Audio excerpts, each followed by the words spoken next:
ఈరోజు వికారాబాద్ జిల్లాలో మున్నూరు సోమవారం ప్రాథమిక పాఠశాలలో ఒక సంఘటన జరిగింది. ఒక 6 ఏళ్ల స్కూల్ విద్యార్థిని పైన ఆ పాఠశాల గది పైపెచ్చు కూలి ఆ అమ్మాయి మీద పడింది. అక్కడ పెద్ద ప్రమాదం ఎందుకు తప్పిందంటే అమ్మాయి కొంచెం దూరంగా ఉండడం వల్ల, ప్లస్ అక్కడే ఒక మహిళా ఉపాధ్యాయురాలు కూడా ఉండడము. అంటే మనం ఈ సంఘటన చూస్తే అక్కడికి వెళ్ళి చూసాక చాలా భయభ్రాంతులు వేసింది. ఎందుకంటే దాదాపు ఒక 400-500 కేజీల వెయిట్ ఉండేటువంటి సిమెంట్ అక్కడ ఊడిపడింది. మొత్తం స్లాబ్లో సగం స్లాబ్ అంతా ఎక్స్పోజ్ అయింది. ఆ రాడ్స్ అన్నీ కూడా ఎప్పుడో బాగా జంగు పట్టి, అంటే చూస్తే అది ఎప్పుడో పురాతనమైన బిల్డింగ్ లాగా ఉంది. కానీ చూస్తే అక్కడ తెలిసిన విషయం ఏంటంటే గత ఒక వారం 10 రోజుల కిందనే కొత్త కాంట్రాక్ట్ ఇచ్చి ఆ బిల్డింగ్ మరమ్మతులు చేసి మళ్ళీ పెయింటింగ్స్ కూడా వేశారు. మరి ఈ విషయం చాలా ఆందోళనకరమైనది. ఎందుకంటే మరి టీచర్లు, తర్వాత విద్యార్థులు ఎంత ప్రమాదకరమైన వాతావరణంలో క్లాస్ రూమ్లో ఉంటున్నారని మనకు తెలుస్తుంది.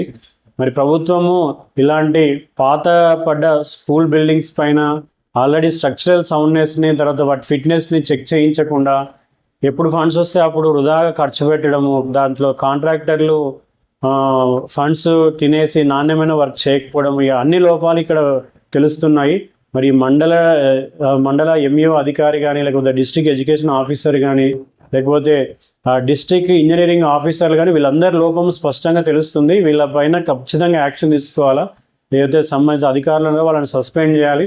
ఇంకోటి ఏంటంటే ప్రభుత్వము మనం చూస్తున్నాం, ప్రభుత్వం దగ్గర వేల కోట్ల రూపాయలు సెక్రటరియట్ అంత మంచి బిల్డింగ్ని వాస్తు బాగాలేదని అదే ఆ బిల్డింగ్స్ని కూలగొట్టి మళ్ళీ కడతా ఉన్నారు.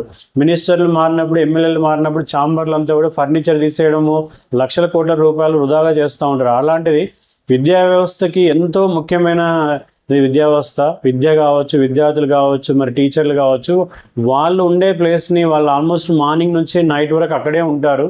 మరి వాళ్ళకి సురక్షితమైన భవనాలు కూడా ఇవ్వలేకపోతుందంటే ఈరోజు మన వ్యవస్థ, ఎస్పెషల్లీ మన పాలకుల ఆలోచన ఎంత ఘోరంగా ఉంది. వాళ్ళు ఎంతగా సమాజం పట్ల కానీ విద్యా వ్యవస్థ పట్ల వాళ్ళకి ఎంత నిర్లక్ష్యం ఉంది, ఎంత వాళ్ళకి దూరం చూపు లేదనేది మనకు స్పష్టంగా తెలుస్తుంది.